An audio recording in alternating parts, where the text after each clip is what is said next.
Do you remember how you felt when Ohio State added Quinn Ewers to the roster a couple weeks prior to the start of the season? CJ Stroud, he remembers his emotions during that point in his career. We'll discuss them today during today's episode of Locked On Buckeyes.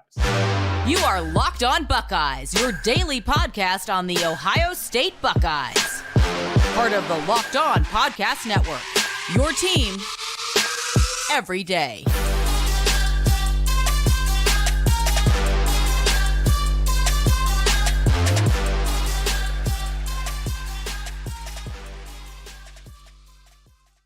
What is up, Buckeye fans? Welcome back to another episode of Locked On Buckeyes, part of Locked On Podcast Network. I'm your host, Jay Stevens, also the host of the Jay Stevens Podcast. It is Wednesday, May 10th in the year 2023, and I want to thank you for making Locked On Buckeyes your first listen or first watch of every single day. During today's episode, we will hear my crossover with Aaron Freeman of Locked On Falcons. Him and I discuss the Falcons drafting Zach Harrison, and he even added a question about Jeffrey Okudah at the end of the show. But before we get to any of that, think back a couple years to the end of July, middle to the end of July in 2021, when there's a report that Quinn Ewers could forego his senior year of high school to join the Ohio State football roster. It was something that we really had never thought about when it comes to Quinn Ewers, the quarterback, the prospect. I think he's one of the highest rated prospects ever in 247 Sports history, if not one of the, he could be the highest. I don't know exactly, but I know it's one of the two. And Quinn Ewers is a really good quarterback in high school, but to have a guy forego his senior year of high school to join a college team that he was not expected to be the starting quarterback at, it was an interesting decision. CJ Stroud, at this point in time, thought and believed he was the front runner to be Ohio State starting quarterback in that season. He ultimately won the job, but it was not without an added wrinkle of discomfort in regards to things going on during training camp in 2021. Quinn Ewers coming to the team was unprecedented, unthought of, and even back then, people thought it was simply a money grab. CJ Stroud recently was interviewed on The Shop prior to the start of the NFL draft, and he discussed this very topic with Maverick Carter and Paul Riviera, and in this moment, he was being asked about some of the biggest adjustments from high school to college. He discussed sitting behind Justin Fields in 2020, kind of leading up to this conversation. And Stroud used one specific word to describe how he felt when Ohio State added Quinn Ewers to the roster at that point in time. Quote, disrespected, end quote. And you know what? I am not going to say he's wrong in how he felt. Because if you think back to what this was, this time period, it was the beginning of NIL, and Quinn Ewers down there in Texas, he had some opportunities to make some money, but down in Texas, I don't believe they were going to add him to the roster, and plus he was committed to Ohio State at that time. So you think about NIL, that period, that infancy stage of this portion of college football history. You think about a quarterback, one of the best, highest rated quarterbacks ever in the history of recruiting rankings. That's huge. You add in Ohio State losing Justin Fields, having Stroud, having Jack Mill III, and maybe not really knowing who was the guy that had the upper hand at that point in time. And you also add in a quarterback and a family saying, hey, if we can skip the senior year of high school and make $1 million, we're going to do it. That's exactly what happened. But for Stroud to say that he felt disrespected, I think that was a good word to use, and I'm not mad at him. I'm not mad at him at all. It's weird, man. I mean, I don't think a lot of people really think about, and I know I didn't at the time, all of the ways that decision impacted the players on Ohio State's roster. It wasn't just Stroud. It wasn't just Jack Mill III or the other quarterbacks in that room. It wasn't just Corey Dennis or Ryan Day or just those people involved. In totality, What are you telling everybody on your team? If we think you are not the guy, or if we have questions about you, we might go back to the high school level and say, hey, let's bring a guy in to get him in early, get him acclimated to the football earlier than expected, so that when he's ready to dominate and play Buckeye football immediately. And maybe the thought was Stroud maybe starts the season, Quinn Ewers quickly gets acclimated, and then he becomes a starter. Maybe that was Ryan Day's thought process during that point in time. I don't know. What I do know is this. Buddy was a senior in high school. This was a money grab. Dad even said, if you can make this move, this is paraphrasing his quote from, I believe it was a Pete Thamel report when Pete was at, I believe was at Sports Illustrated or Yahoo, one of the two. And his dad was actually saying, like, I mean, if my son could do this, doesn't mathematically make sense?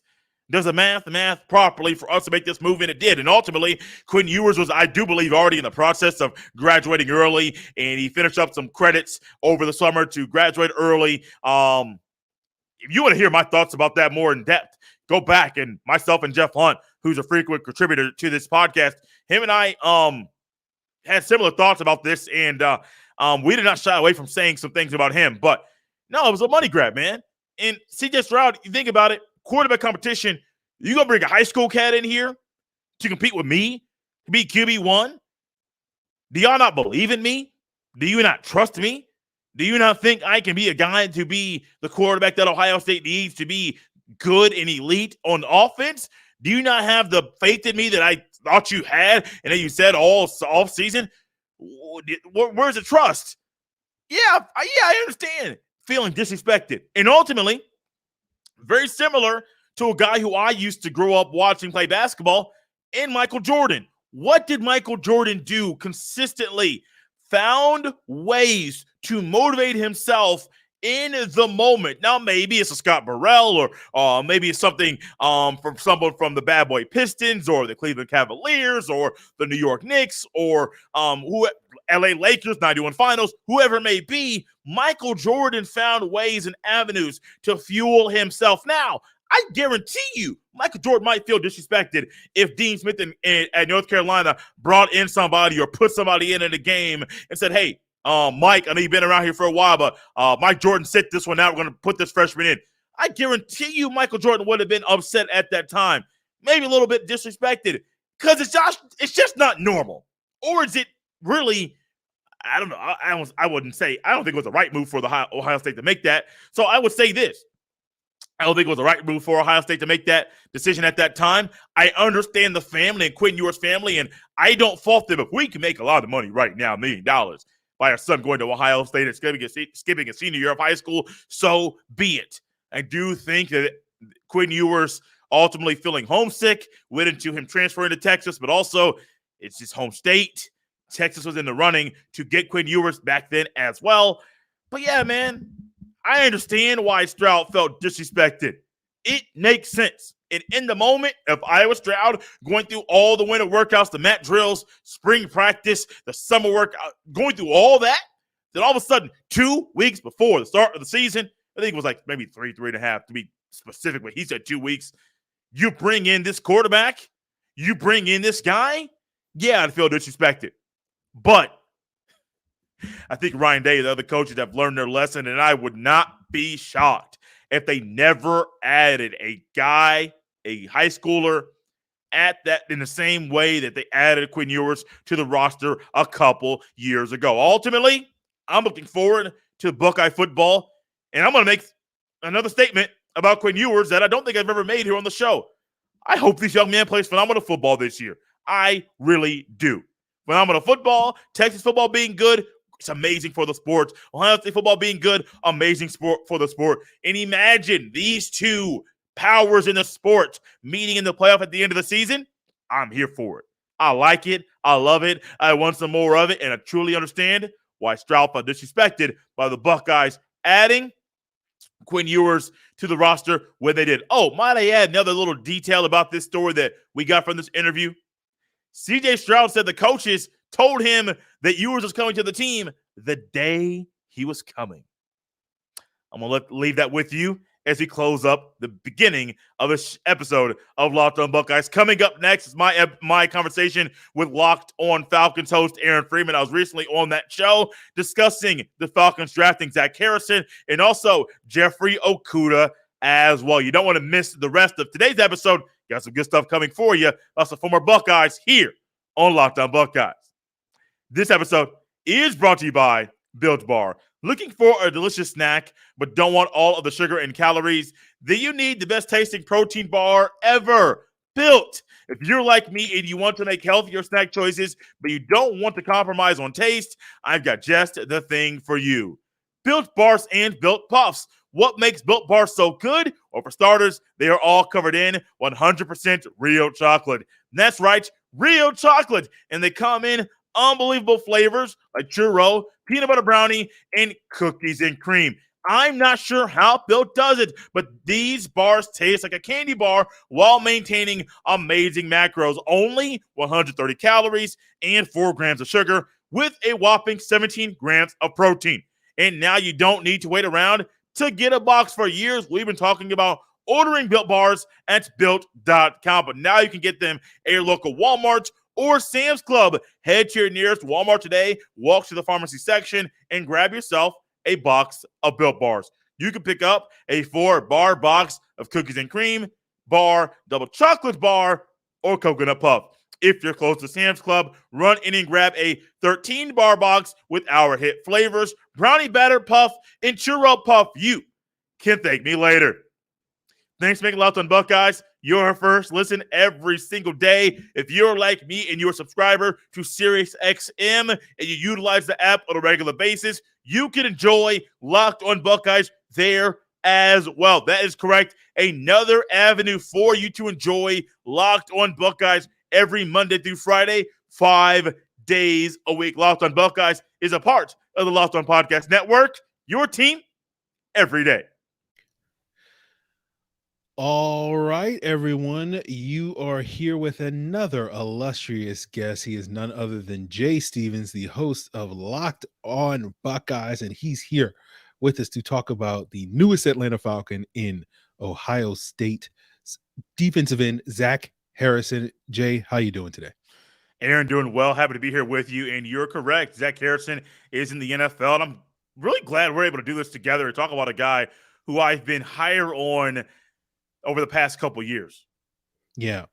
And with Zach Harrison, he's had an interesting career at Ohio State. He was a very highly touted 5-star recruit, sort of coming in to school on the heels of Nick Bosa's departure there. And of course, Chase Young was sort of the star there when he was a true freshman.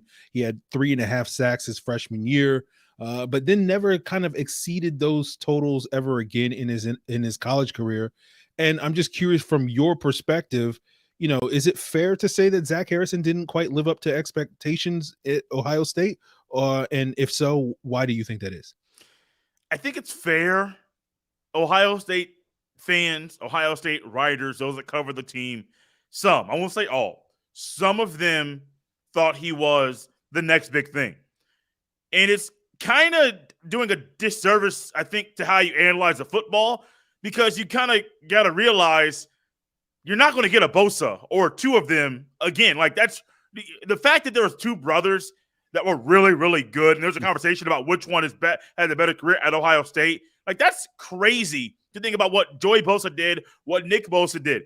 You also got Chase Young in the mix as well, so it's like you got 3 elite defensive ends in college football. And Zach Harrison's here like, I know what the recruiting rankings say. I know what I can do on the football field. I know the kind of player that I am. But at the same time, speaking of expectations, I think they were so lofty that was going to be really, really hard for anybody to hit and match the expectations there because of what Larry Johnson, the D-line coach, has developed defensive ends to be. And I think it's a disservice to how people analyze football. Take every person individually. I am not going to grade Ohio State's upcoming quarterback, whoever the starting quarterback is, on Stroud or on Justin Fields, or CJ Stroud or Justin Fields. That'll be a disservice, I think, to them, because I don't believe they're the same quarterback, and they're writing their own path. They're writing their own story. And so I don't think that's the same thing. People put such high expectations on him, not just because of the 5-star ranking, but because of what Ohio State is at the end, which was bad for him. So, no, I don't think he lived up to expectations because they were so high due to the other guys that played the same position at that school.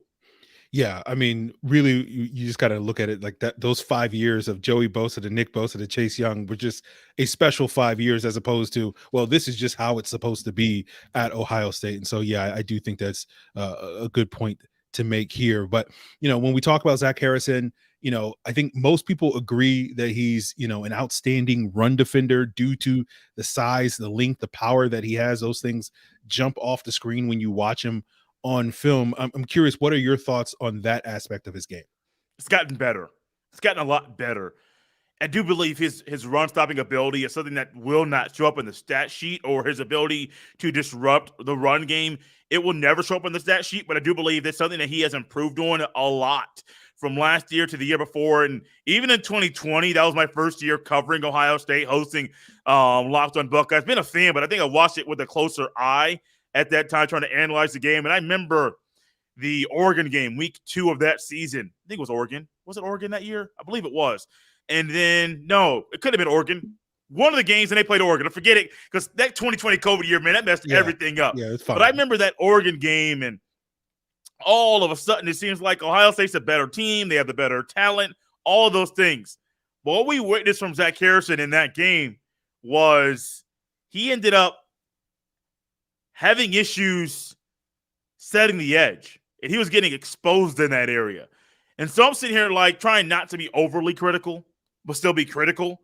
But I'm like, if you're a defensive end and in your whatever play it is, you have outside contain, but you're not setting that and keep doing that consistently, it's going to be hard. And so I think he's gotten a whole lot better, and he's learned, I do believe, how to use his length and to think quicker on his feet over the past couple of years at Ohio State. So a player that I have not shied away from being critical of him, because it's just what my eyeballs tell me. It's how I say it on the show.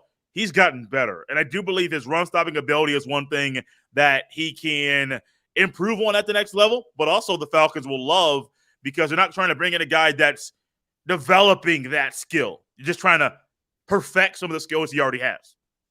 Yeah, I mean, we'll see what he can do under Ryan Nielsen, the new Falcons defensive coordinator. Run fits and gap discipline was a big thing for him in New Orleans when he was the D-line coach there for several years, and we'll see if he can port that over successfully here to Atlanta. But let's talk a little bit about Zach Harrison's pass rush potential, right? That's where the money is made for players like Zach Harrison. And you mentioned Larry Johnson, one of the best D-line coaches in college football, has had a lot of success not only at Ohio State as well as previously at Penn State, producing a lot of NFL talent. Harrison is another one of those guys. But I'm curious, do you feel like Harrison's potential as a pass rusher is still ahead of him? Or, is he scratching the surface? Or do you feel like Ohio State was able to get the most out of him over these last couple of seasons? I don't know if they got the most out of him, but I don't know what to think about him as a pass rusher at the next level. He has signs of being a good one. I wouldn't say elite, but the one thing that was an issue for me, which I believe Larry Johnson and Ryan Day kind of realized, you kind of got to motivate this young man and encourage him to be more consistent. He has flashes. He had good signs, and he's really gotten a whole lot better at batting the ball down. I mean, you see, 6'5", 6'6", whatever he is, tall, long arms. He's done a phenomenal job of getting his hands up and batting the ball down, even if it's quick passes and things like that. He's done that. And so sometimes in a passing game, if you want to get like, hey, can you be a D-end edge rusher and get to the quarterback? Can you disrupt him in the backfield, not just batting the ball down, but can you get in his face? If that's what you're looking for from a defensive end, an edge rusher, you're going to be wanting Zach Harrison to be more consistent. Now, if you can take the totality of an edge rusher and say, well, there are things you can do to disrupt the pass, even at just a step or two behind line of scrimmage, by simply getting your hands up and disrupting the pass, or hitting the running back as he's going out for a pass, or holding up the tight end for a second and a half. Zach Harrison can do those things. I don't think he's going to be a guy that's going to be consistently leading the Falcons in sacks. I don't think he's that guy. His inconsistency is the one thing that's been somewhat lacking in this area, but I want to hope and believe that he can improve and get better at the next level once he's a full-time pro. Because I always talk about, man, you get away from class, you're not going to class anymore. You're not having that long, busy, structured schedule every single day. I think it's a great thing for Zach Harrison to be like, hey, I'm a pro. I make it my schedule, but it's all geared around me being a better football player. No more school, no more class, no more early wake-ups and late nights. Like, it's perfect for him right now. So I think he can be a better player. And I think that the consistency in the pass rushing game is something the Falcons will be looking for. Now, we've talked about the sort of the lineage and the pedigree of Ohio State players, the Bosas.